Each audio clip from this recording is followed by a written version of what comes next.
Բարև ձեզ, Ամեկ Պլյուսի եթերում հարցազրույցն է եւ այսօր ես զրուցելու եմ ժողովրդավարական համախմբում կուսակցության նախագահ եւ նույն կուսակցության վարչապետի տեխնացու Սուրեն Պետրոսյանի հետ։ Բարև ձեզ, պարոն Պետրոսյան, շնորհակալություն մեր տաղավար գալու համար։ Ես եմ շնորհակալ հրավերի համար։ Ձեր կենսագրությունից պարզեցինք, որ դուք ավարտել եք ֆիզկուլտ ինստիտուտը եւ թենիսի մարզիչ մանկավարժի որակավորման բակալավրի աստիճան ունեք։ Զբաղվել եք կամ զբաղվում եք նաեւ ալպինիզմով եւ նման այլ հոբիներ ունեք։ Սպորտից հետո ինչու քաղաքականություն, ինչը սպորտում ճիշտ չէր, լավ չէր, ինչու ձերը չէր, որ որոշեցիք ոչ միայն քաղաքականություն մտնել, այլ վարչապետ դառնալ։ Ասեք, ուրեմն նախ մինչ այդ ժամանակահատվածը իմ պատանեկության տարիները եղել են 90-ականները եւ իմ կյանքը որպես այդպեսին էականորեն չի տարբերվել մեծամասնության կյանքից։ Բազմաթիվ անթիվ անհամար դժվարություններ, փորձություններ, բարդություններ եւ այլն եւ այլն։ Այդ ժամանակ փորձում էի գնալ սպորտի ճանապարհով, բայց մի հարց անընդհատ կամ հարցեր կար, որ ինձ անընդհատ իրականում տանջում էր կամ իմ մտքում էր միշտ, որ ինչպես է ստացվում, որ մենք թվում է թե ունենք անկախ պետություն, ունենք Արցախ ազատագրված եւ այլն, բայց մեր հասարակության մեջ գերակայում են այդ բարքերը, սովորույթները, սկսած անարդարությունից մնացածով։ Երբ թենիսի գնդակն եք խփում, դուք մտածում եք Արցախի մասին։ Հարցը թենիսի գնդակը չէր, գիտեք որն է, երբ որ այն ժամանակահատվածում ֆիզկուլտ ինստիտուտ սովորելու տարիներին, այդ ամբողջ ներկապնակը այնքան ակնհայտ էր, այդ հասարակության հիմքում ընկած արժեքները, սկզբունքները, օրինակ այն ժամանակ երևի թե մեծամասնության մոտ կար մի հստակ ձևավորված մոտեցում, որ եթե ուզում եք դուք Հայաստանում ինչ-որ մի հաջողության հասնեք, դուք անպայման պետք է լինեք ինչ-որ մեկի բարեկամը կամ ինչ-որ մեկի ծանոթը։ Օրինակ այն ժամանակ շատ մեծ պահանջարկ էր վայելում ինչ-որ մեկի թիկնազոր աշխատելը կամ նախարարի վարորդ լինելը։ Ես այս հատուկենտ օրինակներ եմ բերում։ Այո, ունայում ինչ-որ նախարարի վարորդ, նախարարը չէ, վարորդ, որովհետև հարց լուծողներ հիմնականում այդ մարդիկ էին։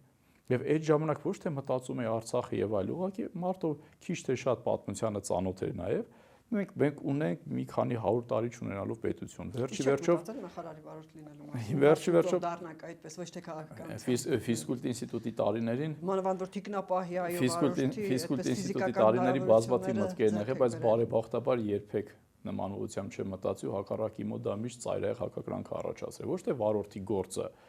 այլ որ վարորդի պաշտոնը, այսպես ասեմ, հա, կամ գործառույթները ամբողջությամբ այլ նպատակներով էին ծառայեցվում։ Այո։ Ու այդ ժամանակահատվածում, այո, այդ ժամանակահատվածում անընդհատ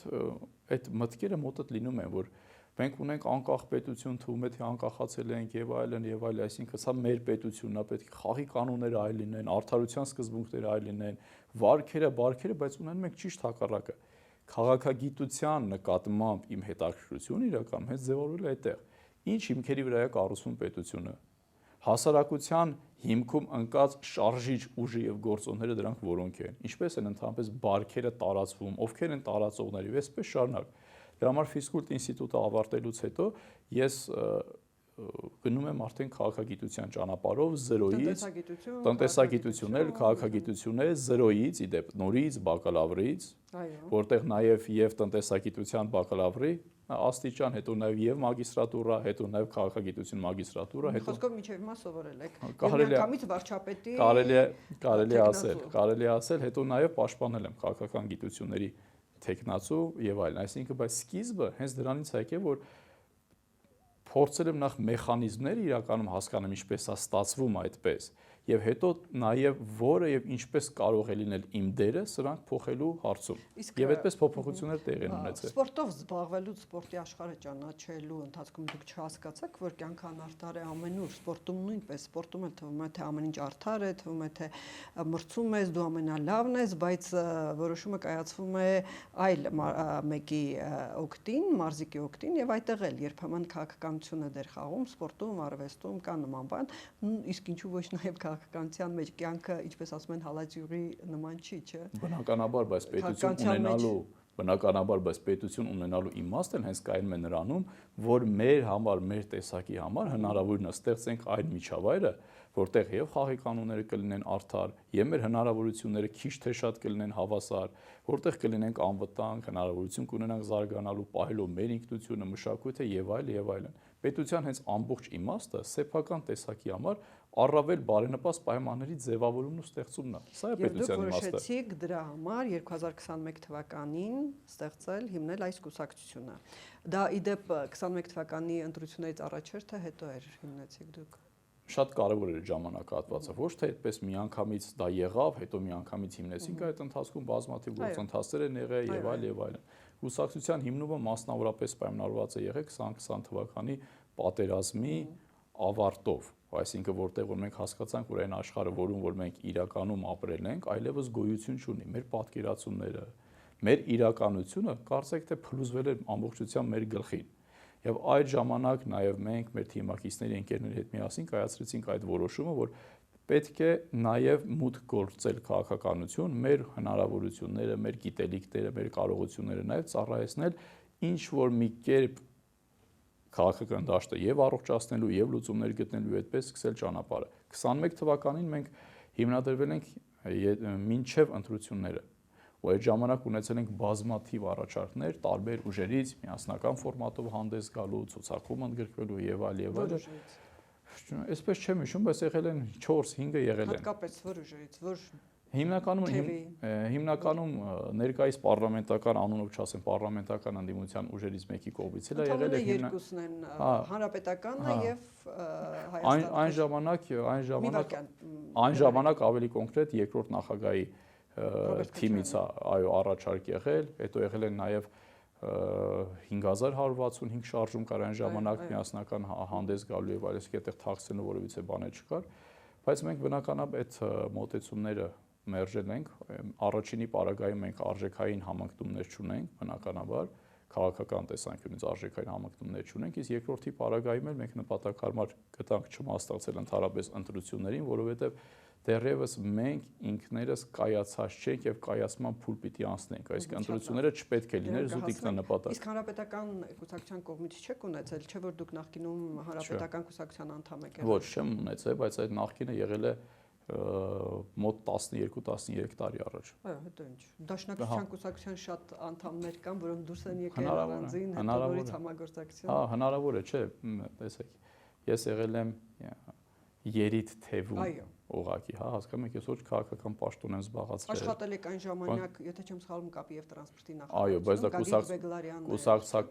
կուսակցական լինելու հետ որևիցե աղերս չունեցել, որտեղ ես այդ ժամանակ արդեն դա եղել 2014 թվականին, այդ ժամանակ արդեն այդ խնդիրները եղել են 2015 թվականի վերջին, հետո դա կուսակցության հետ որևիցե կապ չունեցել։ 15-ի վերջին եք հանրապետական դարձել։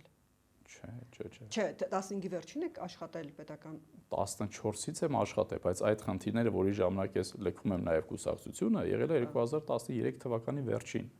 Այսինքն այդ նշանակում կուսակցական նշանակում չի եղել որևիցե կերպ։ Շատ լավ։ Իսկ ինչու Ռոբերտ Քոչարյանի հետ ինչ խնդիր կար, որ չցանկացաք, չէ՞ որ նա ընդդիմության հիմնական ուժերից է։ Հարցը այստեղ իրենց անձը չի, դա վերաբերում է նաև մնացած բոլոր անդիմադիր դիրքավորում ունեցող ուժերին, որովհետև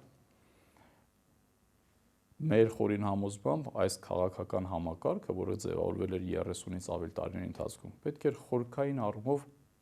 փոփոխության ենթարկվի եւ մենք պետք է այս փոխհամաձայնեցված խմբիշխանության այս իրավիճակը կարողանանք ճեղքենք եւ դուրս գանք։ Եվ նաև այն իրականությունը, որում որ մենք հայտնվել ենք, այդտեղ նաև բնականաբար մեր համոզմամբ հսկայական եւ առանցքային նաև դեր է ունեցել ինչպես առաջի, այնպես էլ երկրորդ եւ երրորդ նախագահները։ Հետեւաբար այս քաղաքական համակարգը եւ այս տապալումները, որոնք որ կան, բնականաբար մեղավորն ու պատասխանատուն Նիկոլ Փաշինյանը դա չի քննարկվում նայ ով իշխանության է, բայց նաև այս դերակատարներն են, որ էական մեծ եւ մասնակցություն են ունեցել տվյալ քաղաքական համակարգի ձևավորմանը։ Հետեւաբար այստեղ հակասությունները բացառապես քաղաքական են, տեսլականի վերաբերյալ էր, որ մենք հայտնվել ենք մի իրավիճակում, որտեղ հին այլևս չկա, բայց նորը դեռ չի ձևավորվել։ Հետեւաբար խնդիր կար ձևավորելու բովանդակությամբ նորը, զերծ լինելով թե գաղափարական կապանքներից, թե ֆինանսական, թե մնացած կապանքներից ձևավորելու նորը։ Սա է հրամայական եւ այսօր էլ սա է հրամայականը։ Ֆինանսական կապանքները լավ եք ասում, բայց ընտրություններին մասնակցելը, գրավ վճարելը, ընտրաշավ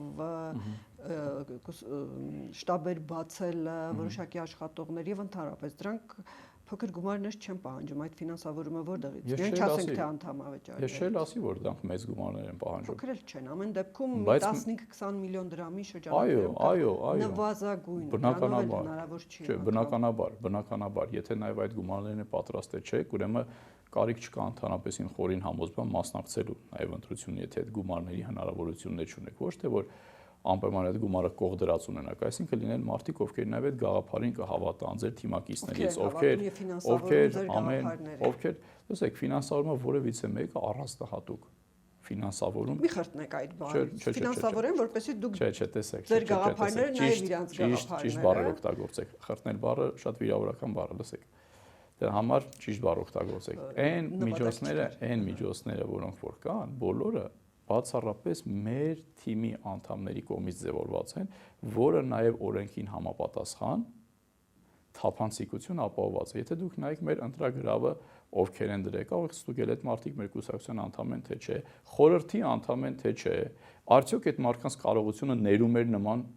գումար մուտք անել թե ոչ։ Այդ ամենը պարզ է եւ թափանցիկ է։ Անկամ 1 դրամի խնդիր կոչելու ընդհանրապես չկա, չհաշված որ նաեւ ես որոշակի բիզնես ունեմ եւ այլն, այսպես շարունակ։ Այսինքն այդտեղ որևէ այդպիսի բան չկա։ Քանի որ ֆինանսներից եկավ մի քիչ ավելի, այսպես ասած, բաց խոսենք, սովորաբար քաղաքականության մտնողները իրանք ծախսում են իրանց ֆինանսները, իրանց ապահովագրելու, իրանց պաշտպանելու, քաղաքականության մեջ դիրքեր ունենալու հետո ավելի մեծ հնարավորություններ ձեռք բերելու համար կամ քաղաքականության մեջ գումար աշխատելու համար։ Ես որքան հասկանում եմ, միջանկյալ տարբերակը գրեթե չի եղել մեր ընդհանրապես քաղաքականության մեջ չկա, կամ քաղաքականության վրա գումար ես աշխատում, կամ էլ քո գումարները դնում ես քեզ պաշտպանելու համար ունենալով քաղաքական պաշտոնական լծակներ, ի վերջո դա նորից հանգեցնում է գումար աշխատելուն։ Ազնիվ մղումներ քաղաքականության մեջ, որքան էլ ցավալի է, շատ քիչ են հանդիպում։ Ցավը հենց նա է, որ մենք առաջնորդվել ենք մինչև ասում մենք մեր միջոցներով եւ այլն, իմ մոտ մի քիչ թերահավատություն առաջացնում։ Ցավը գիտեք որն է, որ մինչև հիմա առաջնորդվել ենք բացառապես այդ մոտեցումներով եւ մեր քաղաքական համակարգին բնորոշ եղել հենց ձեր նշած մոտեցումները, որտեղ քաղաքականության միջոցով կամ արագ հարստացել են, կամ արագ հարստացածը կարողացել են պահել։ Մեր պարագայում ոչ նայա, հենց դրանով է պայմանավորված եւ քաղաքական սերնդափոխություն եւ միտք ու գաղափարի փոփոխությունը։ Իմ համար եւ մեր համար բացառապես։ Մեկը հենց իմ համար։ Ես ոչ քաղաքականության միջոցով հարստացել եմ, ոչ էլ ունեմ այնքան հարստություն, որ քաղաքականությամբ պետք է պահեմ։ Իմ համար անձամբ իմ օրինակով ասեմ, գերխնդիրը, որ իմ երեխաները ապրեն Հայաստանում, բայց նաև մնան հայ։ Սա է կարևոր։ Իմ երեխաների, իմ ընտանիքի ճակատագիրը միահյուսված է Հայաստանի հետ։ Եթե դուք Ես իմ գլխավոր եւ գերխնդիրը եւ նաեւ ես իմ անունից եմ խոսում, բայց դա նաեւ վերաբերում է մեր բոլոր թիմակիցներին։ Բացառապես դա է։ Ու խնդիրը այն է, որ մենք այսօր այս ծայրահեղ իրավիճակում ենք հայտնվել, որովհետեւ բոլորը պետությունը միշտ դիտարկել են որպես օտար մարմին, որից պետք է մսխել, քամել բացառապես սպասարկելու սեփական, սպառողական շահերը կամ նեղըտանեկան շահերը։ Եթե դուք չընտրվեք, նկատի ունեմ չգաք իշխանության կամ գաք, բայց փոքր մաս ունենաք, ձեր երեխաները, մեր բոլորիս երեխաները հայ չեն մեծանա։ Այս պահին մենք ունենք մեծ ու հսկայական վտանգ, որ Հայաստանի Հանրապետությունը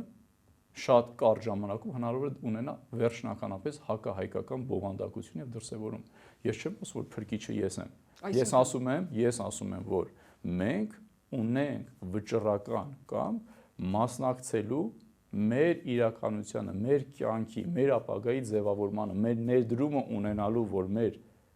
պետությունը բովանդակությամբ նաև լինի հայկական։ Իսկ այսօր ցավոք մենք ապրում ենք մի իրավիճակում, որտեղ որ Հայաստանի Հանրապետությունում ամեն ինչի հիմքում ընկած կամ այնինչը պետք է լիներ հայկական, հիմնովին մերժվում է։ Դա վերաբերում է մեր ինքնությունից, մեր պատմությունը վերախմբագրելուց, թշնամու բարեկամի կերպարները խեղաթյուրելուց, հերոս հակահերոսի կերպարները խեղաթյուրելուց, վերախմբագրելով մեր պատմությունը եւ այսպես շարունակ։ այս պահին բոլոր այն կոնսենսուսային գաղափարները, որը որպես կանոն եղել են մեր ամբողջ պատմության ընթացքում, իշխանության կողմից հետևողականորեն դրվում են հարցական տակ։ Վերախմբավորում, այո, բայց դրան նաև, այսպես ասած, գործող իշխանությունների հիմքում էլ ընկած են որպես հենարան պարլամենտական ընդդիմություն է։ Դրա համար մենք անվանում ենք սա փոխհամաձայնեցված խմբիշխանություն։ Ինչն է, օրինակ, ինչն է վերախմբավորել ամենացավոտ հարցը ձեր համար։ Վերախմբագրել։ Տեսեք, շատ տարբեր։ Մեկը ամենակարևոր կետերից մեկը ցեղասպանությունը հարցականի տակ վերցնելը։ Ես այդ հարցում շատերը կարող են ձեզ հետ համաձայն չլինել, որովհետև իշխանություններն էլ հակադարձում են, ասում են մենք չենք դնում հարցականի տակ ցեղասպանությունը, հակառակը մենք հարց ենք բարձրացնում, թե ինչպես եղավ, որ դա եղավ, ցեղասպանությունը եղավ։ Ոչ։ Ինչու՞, որովհետև որքանև հասկանում են, նրանք կասկածի տակ են դնում ներկայացվող իրավիճակը, որի արդյունքում եղել է ցեղասպանությունը։ Այսինքն այդ ինչու հարցի դա ճիշտ չի ներկայացվել։ Եկեք ճիշտ պատմությունը վերենք, թե ինչու եղավ ցեղասպանությունը։ Ոչ, հենց դա էլ պատմության վերախմբագրումն է ենթադրում, որ դուք փորձում եք պատմությունը վերախմբագրել, սեփական տեսակին մեղավոր կարգել, թշնամուն արդարացնել։ Եվ նաև այստեղ հարց էր առաջ գալիս, որ իշխանությունը առաջ էր քաշում, ասում էր մենք պետք է մի հատ անունները փորձենք նաև պարզել։ Ցեղասպանության զոհերի, պատկերացնում եք ինչի մասին է խոսքը։ 2020 թվականի 44-օրյա պատերազմի զոհերի անունները տեղեկատվական այս տեխնոլոգիաների դարաշրջանում դեռևս չկա։ Իսկ եւ դուք ասում եք մենք հələ պետք է պարզենք զոհերի քանակ եւ նույնականացնենք անձանց, այսինքն դա ուղիղ հարցականի տակ է դրվում։ Իսկ ինչպես է ստացվում, որ օրինակ Ֆրանսիան լինելով, թեկուզ բարեկամ, բայց այնուամենայնիվ օտար պետություն, Հայաստանի Հանրապետությունը չի։ Ցեղասպանության մերժումը քրեականացնում է, իսկ մենք ապրելով մեր պետության մեջ, մենք բախվում ենք մի իրավիճակի, որտեղ որ մենք պետք է հարցականի տակ դնենք մեր պատմությունը։ Ինչպես է այդ ամենը ստացվում։ Ինչպես է ստացվում, որ իշխանությունը բերում է մի օրակարգ, որտեղ ասում է, գիտեք, թշնամիներին չգրգռելու համար մեր կարմիր գույնի շորերը պետք է հանենք, որ կարողանանք հանգիստ ապրել։ Հիմա ես հարց եմ տալիս։ Այդ կարմիր գույնի շորերը, դրա սահմանագիծը որտեղ է գտնվում։ Իսկ կարող է դրանից օրինակ անցի եւս 3 ամիս հետո խիստ ռացիոնալ մտածողության շրջանակներում իշխանությունը կառաջ քաշի հետեւյալ թեզը, ասելով որ գիտեք, մենք հիմնականում շրջապատված ենք մուսուլմանական երկրներով, պետք է հրաժարվենք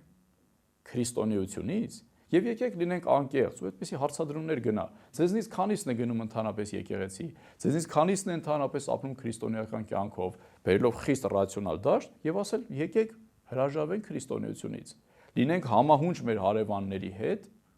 ու այսպես շարունակ։ Տեսեք, քանի օրինակ, այսպես անverջ կարող եմ այս օրինակները բերեմ։ Այնինչ այս օրակարգերը եւ նարատիվները արդեն հասարակության եւ ազգի համար կործանարար են, որովհետեւ ազգը միայն էթնիկ ծագումը չի, ազգը նաեւ խորհրդանիշներն են, Մասիսի խորհրդանիշը ոնց է մերժում, դա մեր սարը չի, մեր հետ ընդհանրապես կապ չունի, խորհրդանիշներն են, մեր մշակույթն է, մեր ավանդույթներն են, միմյանց հետ ունեցած փոխհամաձայնեցման գաղափարներն են, մենք ինչ գաղափարների շուրջ ունենք իրար հետ կոնսենսուս, անցյալի, ներկայի, ապագայի։ Երբ որ այս կոնսենսուսային գաղափարները դուրս եք բերում ազգի միջից, ինքը դադարում է լինել ազգ, ինքը մնում է ընդհանրապես էթնիկ միավոր, որին կապում է միայն ծագումը։ Հոր հայրը եղել է հայ, օրինակ, վերջ, այլևս դուք ազգ չեք։ Հետևաբար նաև քաղաքական ազգել չեք կարող լինել։ Պարոն Պետրոսյան, այդ բոլոր խնդիրները ցեղասպանության հետ կապված հարցերը բարձրացնում են նաև ձեր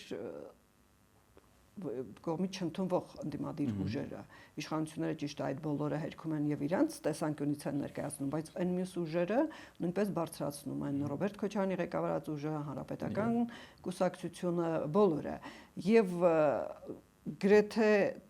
2 տասնյակ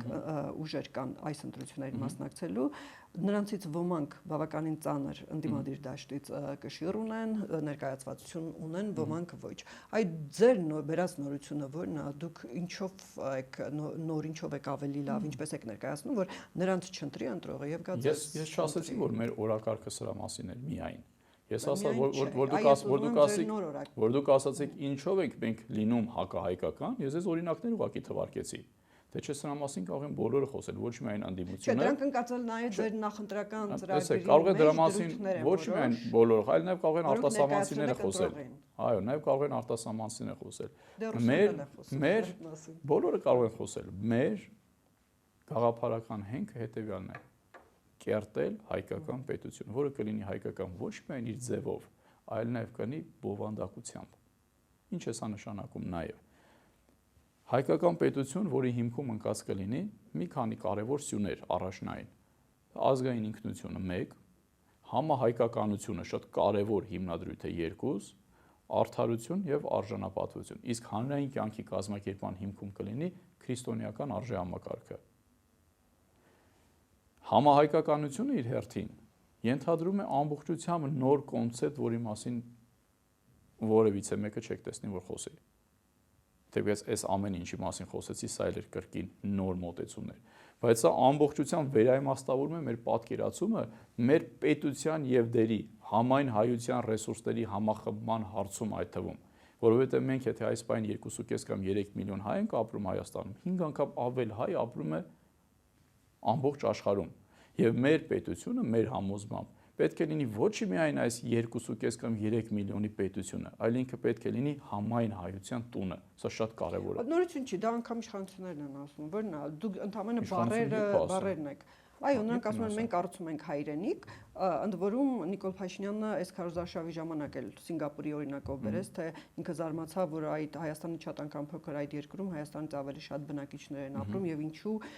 մեր երկրում ավելի շատ հայեր չապրեն, ընդ որում նաեւ նա հիշեցրեց, որ 2025 թվականին եղել է այն եզակի տարիներից, որ եկողները ավելի շատ են եղել, քան գնացողները։ Մի խոսքով իշխանությունները նույնպես։ Բացարձակապես ճիշտ հակառակն է։ Նախ սկսեմ նրանից, որ հայրենիք երբեք չեն կառուցում։ Կարող եք ձևավորել կամ կառուցել պետությունը, բայց հայրենիքը չեն ձևավորում կամ կառուցում։ Հայրենիքը ու պետությունը շատ տարբեր հասկացություններ են։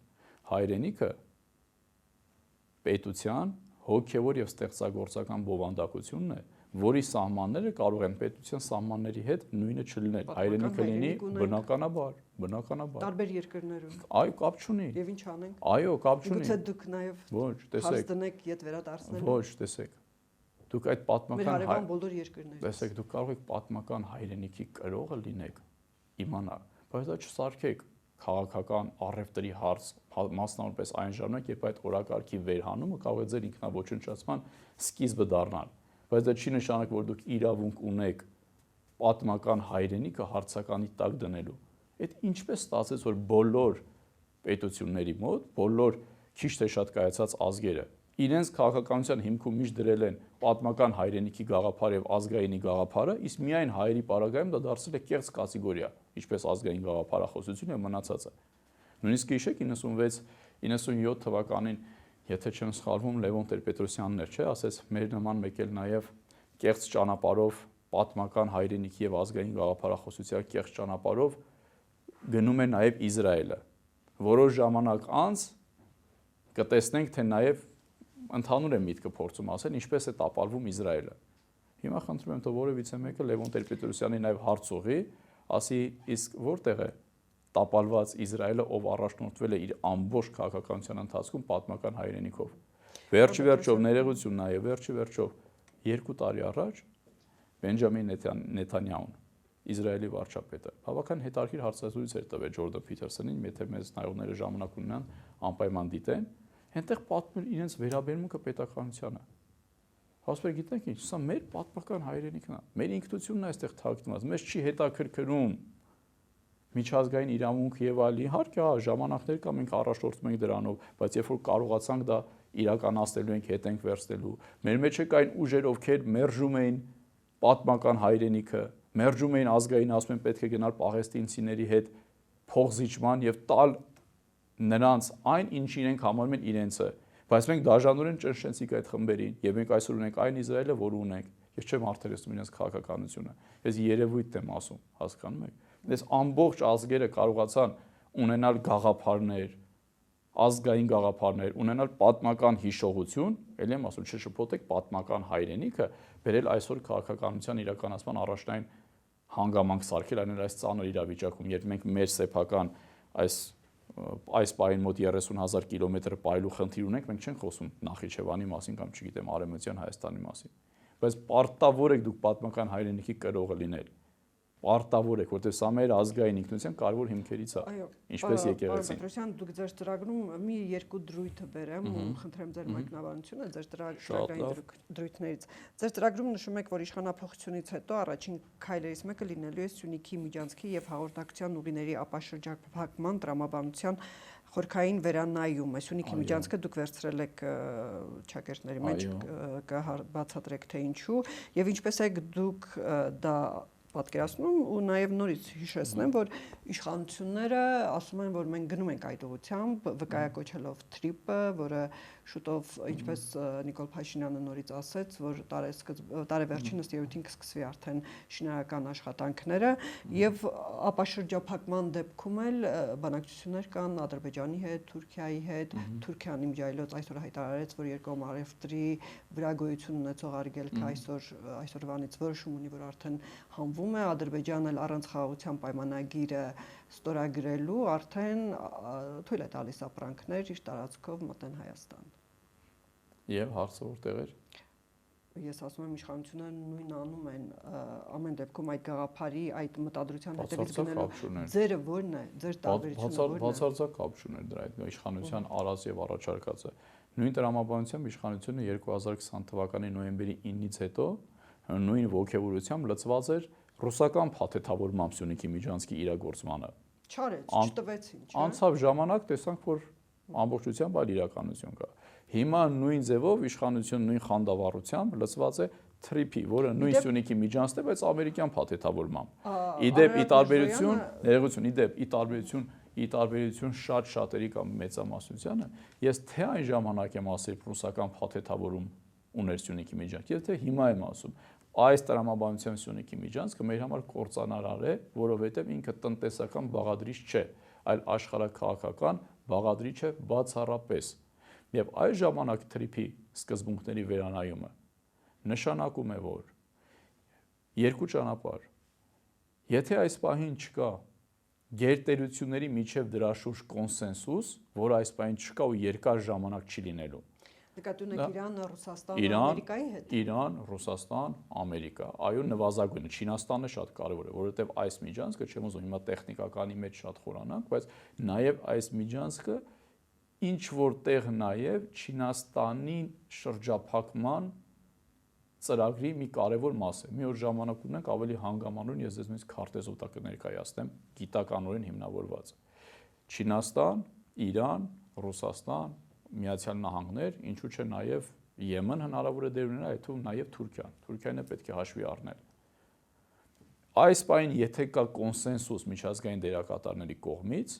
Հայաստանի Հանրապետությունը այդտեղ որպես այդպեսին, բնականաբար պետք է այդ կոնսենսուսի մեջ մանևրի, փորձելով հնարավորինս սպասարկել իր շահը։ Բայց եթե սրա շուրջ չկա կոնսենսուս, իսկ որ այս պահին չկա եւ շատ երկար ժամանակ չի լինելու,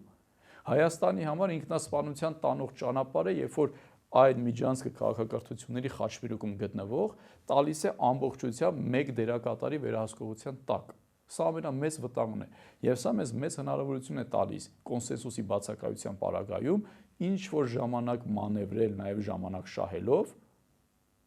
եւ կարողանալ հնարավորինս ոտքի կանգնել եւ նաեւ հետագայում փոխվող աշխարհակաղակական դասավորություններից ավելի շահեկան դիրք զբաղեցնել։ Մեծ վտանգ կա այդ դեպքում, որ դա ոչ թե կոնսենսուս կլինի արևմուտքի եւ ձեր նշած երկրների Ամերիկայի, Ռուսաստանի, Իրանի, Չինաստանի միջև, այլ ճիշտ հակառակը։ Դա պարզապես կլինի Ամերիկայից ազդեցությունից կամ վերահսկողությունից մասնակցությունից վերցնել եւ ռուսական, միգուցե նաեւ իրանական, Չինաստանը, չգիտեմ, այդ ազդեցության տակ գտնվող, որոնք հակադիր են այսօր։ Չասեմ թշնամական, բայց մրցակցային հարաբերությունները հակադիր։ Բնականաբար, ամեն ինչ է։ Այ ոչ թե կոնսենսուս, այլ հակառակը այս ազդեցությունից մյուս տարբերակը ասեմ, այո, շատ ճիշտ տարբերակներ եք ասում, եւս մի 5 տարբերակ ես կարող եմ ավելացնել, ինչեր կարող է տեղի ունենալ։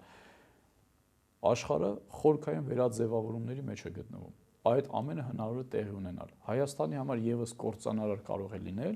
ներգրավել ինչպես չինական, ինչպես ամերիկյան, ինչպես է նաև ռուսական պրոյեկտների մեջ, որտեղ ինքը կդառնա այդ պրոյեկտների համար պլացդարմ, ում միջոցով այդ փոփոխությունները պետք է անեն։ Նաև դրա հետևանքը լինելու է, որ այդ ամեն ինչը լինելու է բացառապես մեր հաշվին, մեր պետության հաշվին։ Իսկ այս բանը դուք նայեք Ադրբեջանի դիրքավորումը։ Սա միջազգային հարաբերություններում կոչվում է ռազմավարական սպասման քաղաքականություն։ Ոչ թե մերթ ընդ մերձ ես խփում եք այս պատին, այն պատին, մերթ ընդ մերթ երթում եք տալիս ռուսական կողմին, արևմտյան կողմին, չինական կողմին եւ այլն, այլ ռազմավարական սպասման փուլում է գտնում, որտեղ հասկանաք ինչ եզրագծում է լինելու տարածաշրջանում, վերջ ինչ պատկեր է լինելու։ Միևնույն ժամանակ զերծ պահելով սեփական պետություն եւ հայրենիքը բախման գոտի դարձնելուց։ Սա շատ կարևոր է։ Իսկ մեր քաղաքականությունը ընկած էր նոյեմբերի 20-ից հետո միանգամից մեծ ողջավորությամբ մենք ձերբազատվեցինք Արցախից, բայց գնում ենք ռուսական փաթեթավորման Սյունիքի Միջանցքի, հետո դրանից հետո ձերբազատվեցինք Արցախից, մեծ ողջավորությամբ գնում ենք ամերիկյան փաթեթավորմամբ։ Մի նկատառում կոնսենսուսի առումով դա Հայաստանում, դա նույնպես Հայաստանում ձեր դեպքում նորություն չի, այլ ուժեր նորից ընդդիմադիր ուժեր են շրջանառում, Ուժեղ Հայաստանը, Ռոբերտ Քոչարյանը եւ այլ մեծափոքր ուժեր նույնպես։ Դա նույնպես նորություն չի։ Կոնսենսուսի մասին չեն շրջանում, իրանք ասում են պետք է բոլորը այստեղ փայ ունենան։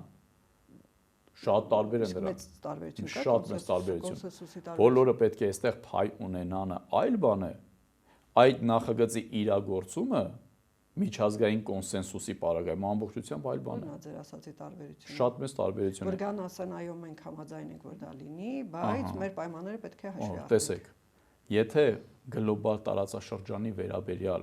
չկա փոխհամաձայնություն, սա շատ կարևոր է արձանագրել։ Գլոբալ տարածաշրջանի վերաբերյալ փոխհամաձայնություն չկա, բայց կա միայն Սյունիքի Միջանցքի շուրջ, սա ավելի մեծ ռումբ է Սյունիքի Միջանցքի հիմքում դրված, քան մենք կարող ենք նաև պատկերացնել։ Դրա համար ես բերեցի, մատնանշեցի Ադրբեջանի օրինակը, որ ինքը գտնվում է ռազմավարական սպասման վիճակում։ Եվ ինքն էլ այդքան շատ արագ բնականաբար խրախուսում է, բայց տեսեք, շատ արագ չի սպասարկում ամերիկյան քաղաքականությունը,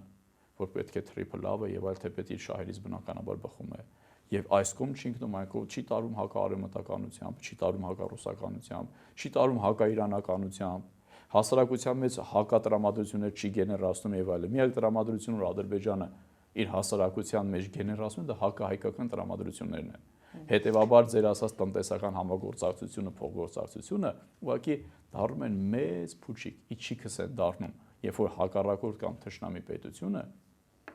թեկուզ ասում եմ մենք կարող ենք առևտուր անել միմյանց հետ, բայց մի ամբողջ սերունդ է շարունակում կրթել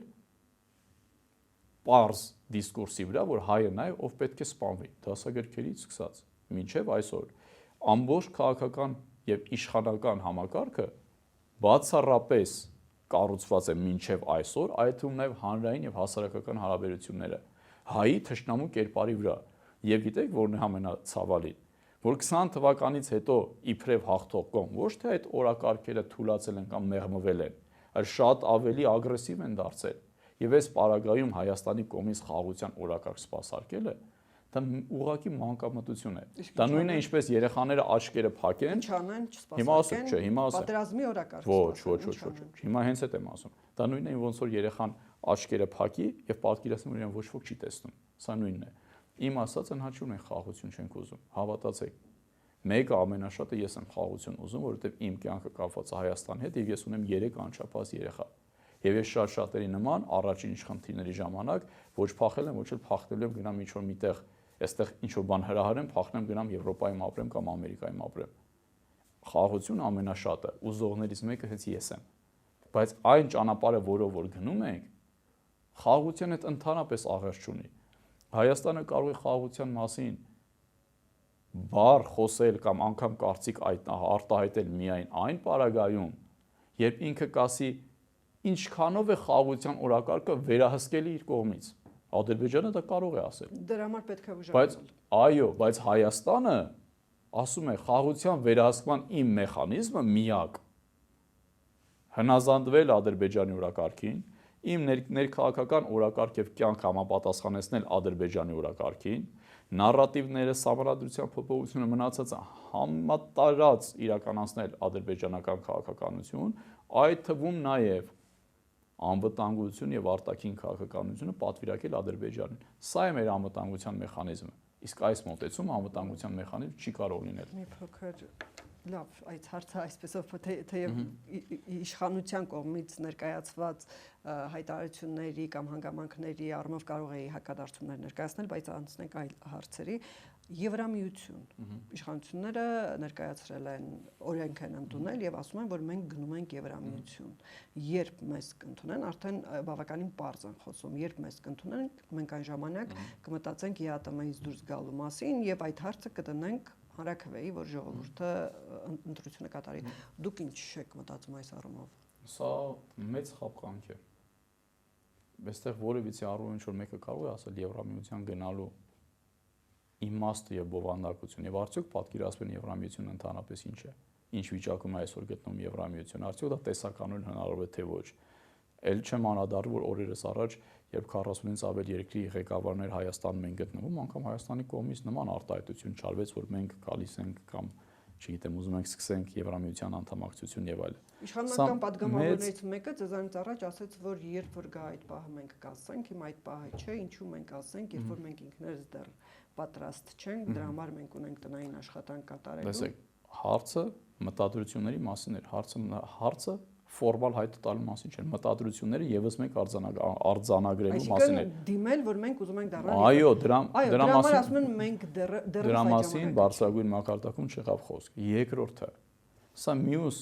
կեղծ օրակարգն է Հայաստանի ճակերտավոր ասած փրկության եւ խաղաղության։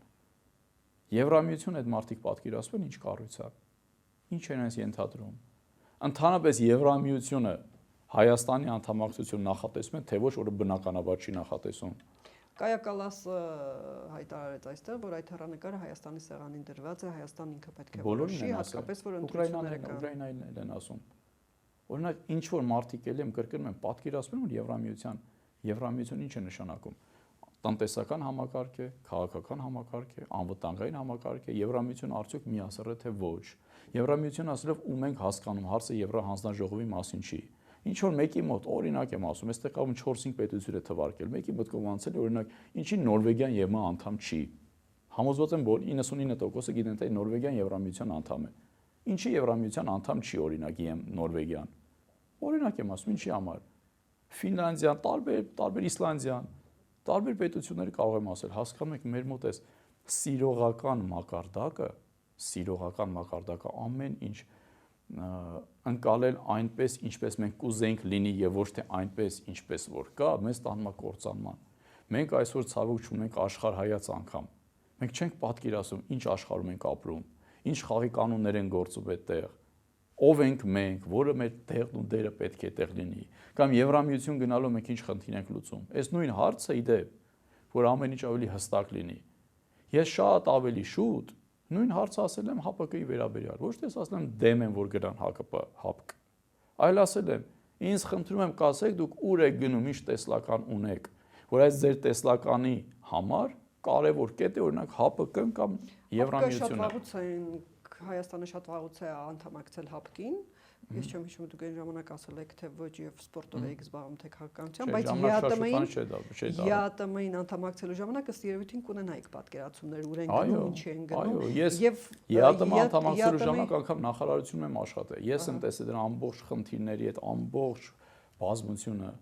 ինչի մասին է խոսքը գնում, Հայաստանը ինչ կործանարար քաղաքականություն է իրականացնում, ոչ թե ԵԱՏՄ-ին անդամակցելով են կործանում, այլ քաղաքականության ձևն ու բովանդակությունը, ինչպեսի աշխարհաքաղաքական, այսպես ասեմ, գավառական շուստրության մեջ է ներքաշված Հայաստանի Հանրապետությունը 2014 թվականին, 15 թվականին, գավառական շուստրության մեջ, որի շարունակությունը այսօր ենք մենք տեսնում։ Այդ ամեն ինչը տեսել եմ, եթե ժամանակ ունենար, շատ մանրամասն իրավական ակտերով նույնիսկ կարող եմ ասել։ Ես նաև մասնակցություն եմ ունեցել ԵՄ իմպերատիվների տեղայնացման օրինակ արևելյան գործընկերության շրջանակներում, նույնը օրենսդրության մոտարկմանը ԵԱՏՄ-ի շրջանակներում, այսինքն ես այս տեսություններ չեմ ասում միայն։ Դրա համար եմ ասում, այն մարդիկ ովքեր ասում են մենք գնում ենք փրկության, ինձ թող սահմանեն, ասեն որ փրկություն ասելով ինչ են հասկանում, նպատակը որն է։ ԵԱՏՄ-ին Մենք չպետք է անդրադառնանք։ Տեսեք, դրա մասին այլևս խոսալը ժամանակավրեպ է։ Այլևս դրա համար ճիշտ արեցինք, թե սխալ արեցինք, ըստ ձեզ։ Իմ խորին համոզմամբ ԵԱՏԲ-ին անդամակցել պետք էր, բայց ոչ այն ձևով, ոնց որ մենք անդամակցեցինք։ Իսկ որ ձևով, ինչ ձևով։ Մենք անդամակցեցինք ԵԱՏԲ-ին եւ հարաբերությունները կառուցեցինք այն սկզբունքով, ինչ որ մեր արտաքին քաղաքականությունը տասնամյակներ շարունակ իրականացվել է, հպատակային քաղաքականություն եւ հպատակային ձևով։ Հպատակային, ոնց որ մեր քաղաքականությունը իրականացվել է տասնամյակներ շարունակ, իսկ այսօր մասին ընդհանրապես չեմ խոսում։ Իսկ եթե հնարավոր լիներ անգամ պահել չեզոքություն, բայց կապերը չխզել, դա կլիներ ամենալավ տարբերակը, որ իդեպ ԵԱՏՄ-ի հետ թե չանդամակցել Ռուսաստանի հետ։ Այո, չանդամակցել, բայց արտոնյալ չեզոք։ Այսպես ասում են ոչ բլոկային, հա։ Այո, չէ, դա բլոկայինի հետ կապ չի, բայց ասում եմ, եթե հնարավորություն լիներ, դա ամենալավ տարբերակը կլիներ, բայց ես ելնում եմ ռեալ պոլիտիկ իրավիճակից, մենք ինչ իրականություն ենք 2013-ին, երբ որ հայտնված ենք փակուղում, դրա համար, բայց եթե դրանից առաջ մենք կարողանանք մեր քաղաքականությունը վերախմբագրել, ապա այդ ժամանակ ամենալավ տարբերակը կլիներ չեզոքության պահպանումը, ամենալավ տարբերակը, բայց նաև արտոնյալ ռեժիմներից օգտվելը, որի հնարավորությունը մենք միշտ ունեցել ենք։ Իդեպ նույն հնարավորությունը ունեցել է Ադրբեջանը, որը ՀԱՊԿ-ի ԵԱՏՄ-ի հետ արտոնյալ պայմաններով հարաբերվել եւ հարաբերվում է այսօր էլ, միևնույն ժամանակ արևելյան գործընկերության շրջանակներում կրկին այդ նույն արտոնյալ հարաբերությունները հարաբերվել է Եվրոմիության հետ։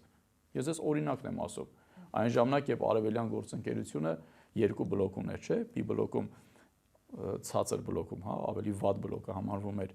Ադրբեջան, Հայաստան, Բելոռուս, ավելի բարձր դիվիզիոնը համարվում էր Մոլդովա, Վրաստան, Ուկրաինա։ Համաձայնագիրը ստորագրեցին Հայաստանը։ Մինչև ասոցիացիան էլ բարձր բլոկը համարվում էր Մոլդովա, Ուկրաինա, Վրաստան։ Եթե Հայաստանը ստորագրեր 2013 թվականի նոյեմբերի, եթե չեմ սխալվում, 27-ին, ինքը այդ բլոկում կլիներ։ Դե բնականաբար, բայց ասի բլոկը դրա նախորդող ժամանակի այս սկզբունքով էր կազմված։ Լավ, մի մասնավոր հարց էլ ու մեկ-երկու հարց էլ անցյալից այսպես ասած, դուք ձեր ծրագրային դրույթներից է բանկային գաղտնիքի վերականգնումը։ Իշխանությունները որոշ չափով տարբեր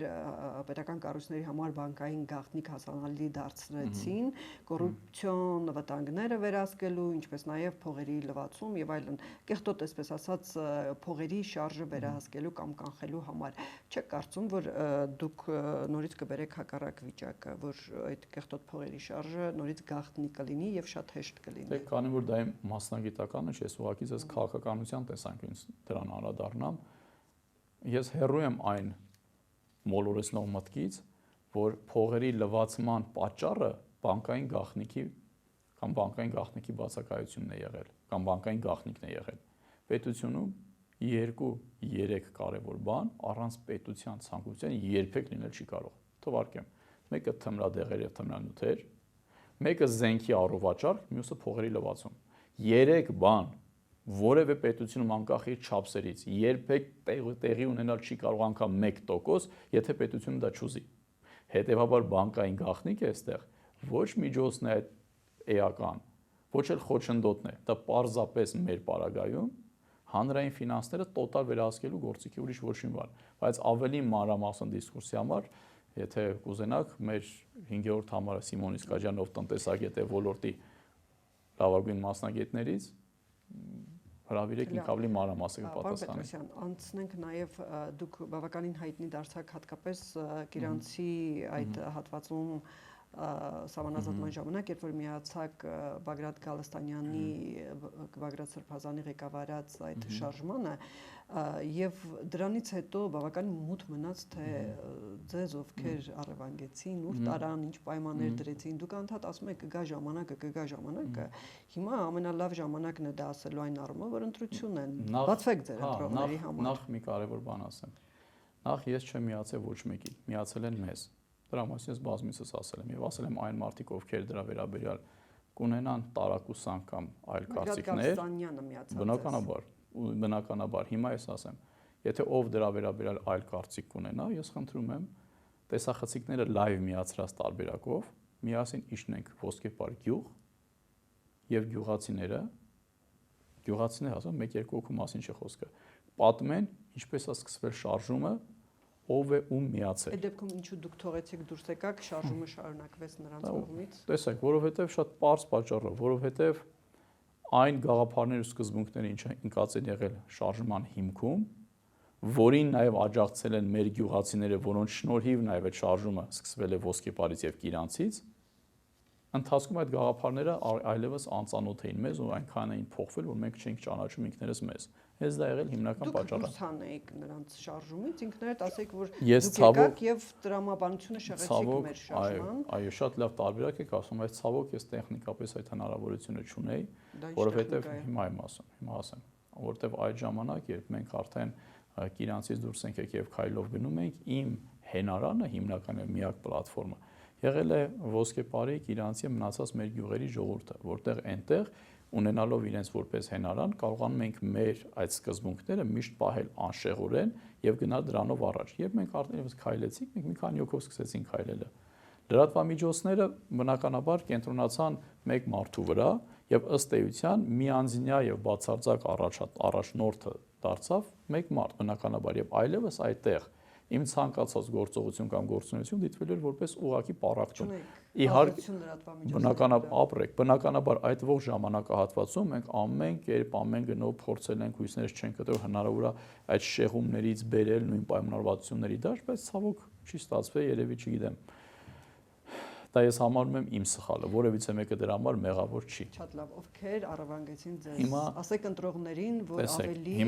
ճիշտ ընտրություն։ Հիմա ասեմ, ես այդ հարցում ասեցի տեղեկատվական ժամանակին սխալ եմ իրագործել, որ ինչ որ մանրամասներ եմ սկսել պատմել, որը որ ընդհանրապես պետք չէր պատմելու։ Ինչի համար եմ ասում ընդհանրապես պետք չէ, դրա համար եւս այս բան չեմ անդրադառնա։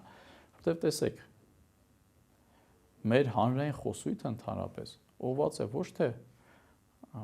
խնդիրների լուծմանել, ուղղված է բացառապես քաղաքական խանդի վրա մեկս մեկին ոչնչացնելուն։ Սրան է։ Ես ընդունում եմ, որ տեղեկատվական սխալ եմ արել, դա երբ թե իմ անփորձությունից էր կամ դաշտ այլ կերպ ընկալելուց էր։ Բայց ինչի ես դրան ավելի մանրամասն չեմ անդրադառնում կամ ասում եմ, սխալ եք ասել, այլ պարզապես ճիշտ չեք արել, որ ասել եք։ Ճիշտ չեմ արել, որ ասել եմ, այո, հիմա ասեմ ինչի համար։ Իմաստ չկար անգամ դրան անդրադառնալու։ Եվ ասում դրա մասին։ Բայց վերջում մենք պետք է իմանանք, Գալստանյան հայտարարեց, որ առևանգել են։ Տեսեք, հիմա ասեմ։ Ուրեմն, եթե այդ դեպքը որևիցե կերպ չի ազդել շարժման վրա, ինչպես բոլորը ասում են։ Ասում են, չէ, դեպքը որևիցե կերպ չի ազդել շարժման վրա։ Այդ դեպքը որևիցե կերպ չի ազդել ոչ իմ գործունեության, ոչ իմ տեսակետների վրա։ Ինչ որ մեկը կարող է մի օրինակ ցույց տալ, մի հատ հիմնավորում, որ ասեն այս օրվանից դուք այս եք խոսում, դրանից հետո սկսեցիք այսպես գործել, այս արեցիք կամ ինչպես մարդիկ այդ անհեթեթ օրակարգը վրա ասում են, գիտեք, ինչ գործակալ եւ այլ, ես էլ մարդկանց հարցնում եմ, ասում եմ, մայիսի 9 պիկն էր։ Այսինքն, եթե ինչ որ մեկը դնենք մի կողմ, մարդիկ ասենք թե չգիտեն դա, որ ամբողջ շարժումը ես եմ սկսել իմ ընկերների հետ։ Ասենք դա չգիտեն, բայց եթե անգամ ինչ որ մեկը գործակալ է, իր խնդիրը պետք է լիներ ամենավտանգավոր մասը, երբ 60-70 հազար մարդ էր հավաքված հրապարակում։ Դա կազմաքանդել։ Եվ ոչ թե 1 ամիս 3 օր հետո է փողոցում մնացել էր 1500 հոգի, այդ ժամանակ գալիս են եւ ձեզ տանում են սարքում են գործակալ եւ ասենք թե սարքել են։ Հա, այսինքն այդ ժամանակ հիմա ինձ որևիցե մեկը հիմա դրա համար հարց շատ կարեւոր։ Կարող եք ասել այս ողջ ժամանակահատվածում բոլորը դրա մասին կա կոնսենսուս, ասում են, գիտեք, հա դու դերակատար չեք ունեցել, դուք անգամ դերակատար չեք շարժման մեջ, հետեւաբար ձեր պատճառով չի շարժումը կազմաքանդվել, դա բոլորը ընդունում են։ Հիմա դա մեկ, իմ պատճառով շարժումը չի քանդվել։ Երկրորդը իմ այդ դեպքից հետո իմ գործունեության մեջ որևիցե փոփոխություն չի եղել, ոչ խոսույթի, ոչ օրակարգի, ոչ ակտիվության, ոչ մի բանի փոփոխություն չի եղել։ Հետեւաբար անընդհատ այս թեմայի վերհանումը ինքը կրում է միայն մեկ նպատակ՝ ուղղակի պախարակել, վարկաբեկել, որը բնականաբար ասեցի այդ լրատվականների հիմնական բնականաբար, որովհետև ես դրա նպատակը չունեմ, բայց ուզում եմ իմանալ ով առևանգեց ձեզ։ Ես ձեզ ասեցի, դրա համար ասեցի, քաղաքական համակարգի համար մեծագույն խնդիր է մարդ, ով իրենց կապանքներից եւ վերահսկողությունից դուրս է, ով այդ ժամանակ ուներ ինչ որ չափով ճանաչելիություն եւ դրական համբավ, այսպես ասեմ։ Այդ մարդը մահացու սպառնալիք է բոլորի համար։ Դրա համար ես ասի, ես մանրամասներին հիմա ասում եմ մանրամասների կարիքը խեմ, ասում եմ որ ժամանակ գաք խոսենք, բայց մանրամասները այլևս մանրամասները անգամ ներողություն իմաստը կրկնում եմ կորստում են, եթե դա մարդկային ուղղակի, եթե խոսքը մարդկային զուտ կենցաղային հետաքրքրության մասին չի, սովորական ընտրողը կարող էր մտահոգվել դրանով եւ ասել ուր տարան, տեսեք, ուր տարան, այն ժամանակ, երբ որ ասի այ դրանից հետո դուք փոխվեցիք, դարձաք այսպես։ Կապ չունի։ Մեծ կապ ունի։ Մեծ կապ ունի։ Պատկերացեք, հիմա պատկերացեք որևիցե մեկին, վարկանիշը կարող էր աճել։ Հիմա տեսեք, պատկերացեք որևիցե մեկին, տեսեք, Բագրատ Ղազարյանի շարժման վրա չէին ուզում, որ դուք լինեիք։ Բնականաբար։ Հիմա այդ եմ ասում։ Առաջին ես այն ժամանակ էլ եմ ասել, իշխանափոխության երբ հնարավորությունը կար, դրանից ավելի շատ սարսափած էր պարլամենտական անդիմությունը իմ գործոնով պայմանավորված, քան իշխանությունը։ Ով? Դե հիմա դրա համար եմ ասում, ժամանակայից ավելի մանրամասը կխոսեմ, բայց հիմա ես ինչի համար եմ ասում, ոնց որ պատկերացրեք, ինչ որ մեկին տանեն, տեսեք, ինչ որ մեկին պատկերացրեք, օրինակ եմ ասում, ինչ որ մեկին բերման ենթարկեն, դրա համար եմ ասում, ինձ այդ սխալ եղել։ Բայց տեսեք, ինչ որ մեկին բերման են ենթարկում, օրինակ գնում եք այն մարդուն անդադ հարցում օրինակ ասում եք, հələ ինձ ասեք, տեսեմ քննիչը ձեզ ինչ հարցեր տվեց։ Եթե դրանից հետո այդ մարդու ընդ որում հիշեցնեմ, որ ԱԱՑ-ն հաղորդագրություն էր տարածել, որ ինքը տեսեք, հիմա այդ մարդու ոչ շարժման վրա է ազդել այդ մարդու այդ դեպքը, ոչ էլ դրանից հետո այդ մարդը իր գաղափարներն է փոխել, ոչ գործունեության ակտիվությունը, ոչ ձևը, ոչ բովանդակությունը, հակառակը, համակարգը որևիցե կերպ չի ներում սկզբունքին հետևող սկզբունքային մարդկանց եւ դերակատարների։ Դուք մի հայտարարություն եք արել, եթե ես լավ եմ հիշում, ասում եք, որ եւ Սերժ Սարգսյան, հատկապես Ռոբերտ Քոչարյան տեսնում եք այդ հակասությունը վերջին շրջանում նորից լարվեց եւ բավականին, այսպես ասած, բաներ դուրս եկան ջրի երես, երբ որ նախկինում այդ ամեն ինչը կուլիսայիններ 3-4 մակարդակով էին իրար քննադատում։ Հիմա առաջի դեմքով ստացվեց մի փոքր իրար մի թեթև կպնել, այսպես ասած, դուք ասում եք, որ նրանք կուլիսային այսպես իրենց խոսակցություններում ասում էին, որ երկուս առանձին մեծ ձեռընտու է Նիկոլ Փաշինյանի։ Հիմա էլ այդպես։ Ինչու՞։ Իսկ ինչն է փոխվել։ Այն ժամանակ էլ էին պայքարում։ Կհիշեք այն ժամանակ 2024։ Նրանք ասում էին Քոչարյանի թիմը ասում էր Սերժը չգա, Նիկոլը մեզ ավելի ձեռընտու է եւ Սերժ Սարգսյանի թիմը ասում են Նիկոլ ավելի ձեռնտու է։ Բանը փոխվել։ Ես չգիտեմ ինչու է այդ։ Ես ինչքան որ տեսնում եմ չի փոխվել։ Գիշեք 2024 թվականի այդ օրակարգ առաջին ինձնից դուրս եկա, ոչ թե ես պարակտում մցրեցի, այլ ասեցի այն ինչը կա, ասեցի այն ինչը շատերը համարձակություն չունեին ասելու, տեսնում էին, գիտեին, բայց չէին ասում։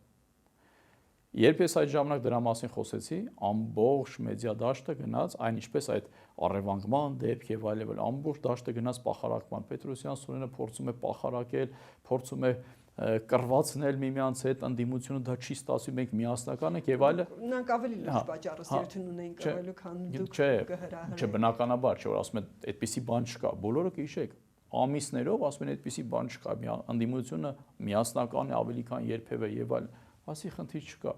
միտքը չունի գախնիկ, որ վարկը Երևան չբերի։ Կապրենք, կտեսնենք ով է։ Անցավ մոտ 2 տարի, այդ ամեն այնքան ակնհայտ դրսևորում սկսեց կրել։ Եվ դա մեմ ասում հիշեք մի հատ եւս մեկ անգամ այդ հարցազրույցը։ Իմ ասած ինչի մասին է, որ երբեք մենք մեր գործունեության ընթացքում ոչ զբաղվել ենք պոպուլիզմով, ոչ էլ այլ բանով, մենք զբաղվել ենք բացառապես մեր գործունեության ընթացքում, նաև խոսել ենք այն ինչին հավատում ենք եւ այն ինչը կա դրա մասին, ինչի մասին շատերը համարձակություն չունեն խոսելու, որովհետեւ եթե խոսեն հանկարծ դրա մասին, գիտեն որ այս բլոգերները, լրատվականները մնացածը կվարկաբեկեն եւ այլ, բայց եթե դուք ուզում եք գնաք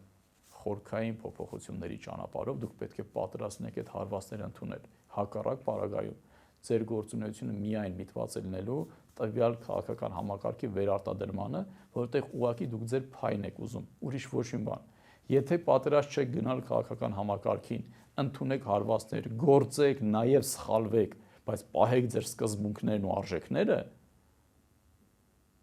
եթե պատրաստ չեք դրան պետք չի անել, բայց միշտ իմացեք, դուք պետք է ճանապարհին ստանաք հարվածներ։ Եթե դուք հարվածներ չեք ստանում, ուրեմն դուք քաղաքական համակարգը սպասարկող մարդ եք։ Սա ամենակարևորն է։ Իսկ այն ժամանակ, այս ինչի մասին մենք խոսում ենք, բոլոր քաղաքական գործընթացների կիզակետում մենք ոչ միայն եղել ենք, այլև օրակարգ ենք ձևավորել, ունենալով այդքան սահմանափակ ռեսուրսներ, որը որ բոլորին այդքան խանգարել է։ Եվ շատ լավ, շատ հետագայում էլ լավ խանգարելով հարցազրույցի համար, բայց մի փոքր ընտրական տրամաբանության մեջ, տեսեք 2023 թվականին դուք մասնակցել եք քաղաքապետի ընտրություններին, շատ քիչ 2400 մոտավորապես ձայն եք ստացել, այո, ու այս ընտրություններին դուք այն ժամանակ համեմատում եք, որ դա տրամպլինն է ձեր ավելի առաջխաղացման ճանաչելիության, բայց որքան ես նայում եմ, իհարկե ես կարող եմ սխալվել մեծ հաշվով, այլ ուժեր ընդդիմադիր դաշտում ավելի ճանաչված անրակշիռ կարող են լինել կամ վարկանիշը բարձր, քան թե դուք այս ընթացքում կարծրաշավ մի քանի օրերին ինչ հասկացաք ձեր հետ կապված եւ ինչ հույսեր կամ հնարավորություններ ունեք ազգային ժողով անցնելու։ Դեք ծանրակշիռի հետ կապված ես այդքան էլ համաձայն չեմ, որովհետեւ մեզ մոտ ծանրակշիռ լինելը չափվում է, ծանրակշիռ լինելը չափվում է հիմնականում ֆինանսի առկայությամբ եւ թե ինչքան են ձեզ լուսաբանում զանգվածային լրատվամիջոցները։ Ծանրակշիռը մեր օրերում ընդհանրապես դա չի։ Ծանրակշիռը առաջին հերթին ինչ գաղափարների կրող եք դուք եւ ինչքանով եք կարողանում ձեր գաղափարները կյանքի կոչեք եւ ինչքանով այդ ճանապարհից չեք շեղում եւ ճանապարհը շարունակում եք մինչեւ վերջին արդյունքին հասնելը։ Սա ծանրակշիռի հետ կապված է։ Մեր մյուս կարևոր կործանարար խնդիրներից մեկը նա է, որ Հայաստանի Հանրապետությունում ինչ որ միավորումներ եթե լինում են մինչև այսօր, լինում են ոչ թե գաղափարների եւ օրակարգերի շուրջ, այլ բացառապես որտեղ որ կենտրոնացած է ֆինանսն ու փողը։ Միայն դրա շուրջ է տեղում եւ մենք քանի շարժում ենք այդ ճանապարհով, մենք ունենալու ենք այս իրականությունը։ Մեր ճանապարհը եւ մեր միավորման կամ մեր շուրջ այդ թեմի ձևավորման կամ քաղաքականության իրականացման սկզբունքների հիմքում այդ փողը ընկած չի։ Սա մեկ։ Երկրորդը հասարակության հետ շփումների արդյունքում մի բան շատ ակնհայտ պարզ է, որ մարդիկ ուզում են խորքային փոփոխություններ եւ ուզում են այդ փոփոխությունները տեսնել ոչ միայն նոր դերակատարների տեսքով, այլ նաեւ նոր գաղափարների եւ նոր մոտեցումների։ Սա համատարած բոլոր տեղերում։ Շնորհակալություն։ Ես եմ շնորհակալ։ Մեր հեռուստադիտողներին հիշեցնեմ, որ այսօր մեր տաղավարում է ժողովրդավարական համախմբում կուսակցության նախագահ եւ այդ կուսակցության վարչապետի թեկնածու Սուրեն Պետրոսյանը։